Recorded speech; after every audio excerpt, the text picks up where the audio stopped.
Hello everyone, I'm Paul McElwire Grimes. Director Ryan Coogler has done it again. It may have seemed next to impossible to do a sequel to Black Panther without its star Chadwick Boseman, but Black Panther Wakanda Forever is one of the best Marvel movies to date. It's in theaters and I want to talk about it. This is Paul's trip to the movies.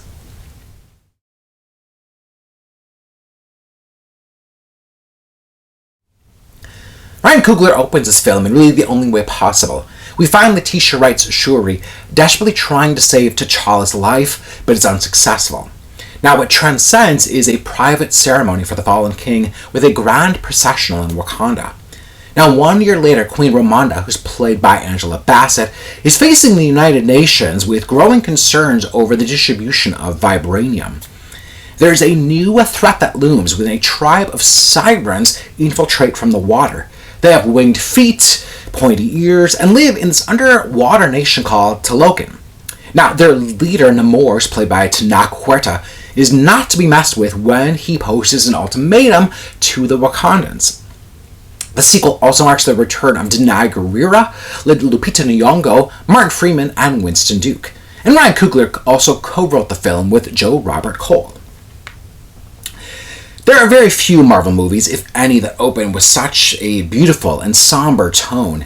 Even the Marvel Studios logo is quiet, with images of Chadwick Boseman instead of the multitude of Marvel characters.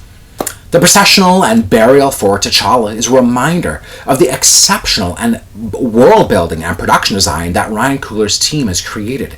It's a really breathtaking reality that often seems to be missing from other Marvel movies that rely too heavily on CGI to create their universes. Not only do we come back to Wakanda, but there's also equal attention paid to creating the Talokan, the U.S. communities that we find it in these characters in, as well as the Haitian community that we also find one of our characters in. Now, there's a notably different look to this film, and at one point I even forgot that I was watching a superhero movie. The reality of having two opposing tribes deciding whether they're allies or enemies felt very real in this divided nation that we currently live in.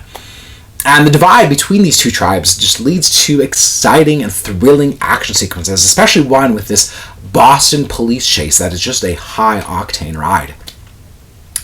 There's a lot of story, and I think too many characters jam-packed in this film that runs roughly 2 hours and 40 minutes.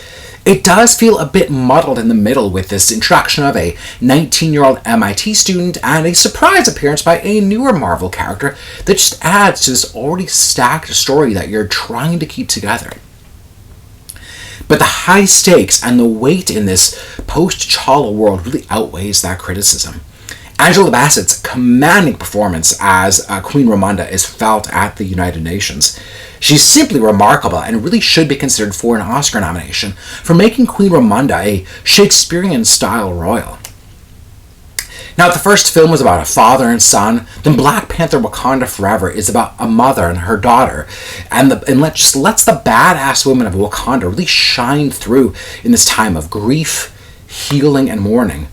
The Queen reminds Shuri we have a new relationship with our loved ones who have passed on. Letitia Wright is given a really rich storyline to play out in finding Shuri in the wake of her brother's death. And Danai makes for a really juicy Marvel villain.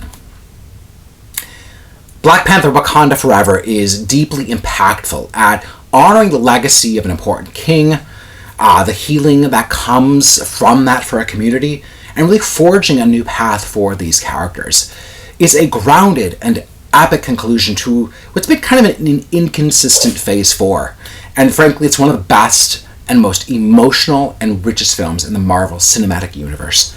I'm giving Black Panther Wakanda Forever 4.5 out of 5 ticket stubs.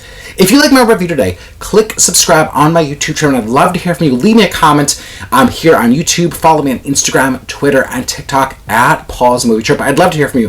What have been some of your favorite Marvel movies? Do you love the Black Panther ones as much as I do? And then go to my website, paulstriptothemovies.com, for all things Marvel. Thank you so much for watching my review of Black Panther Wakanda Forever. This is Paul's Trip to the Movies.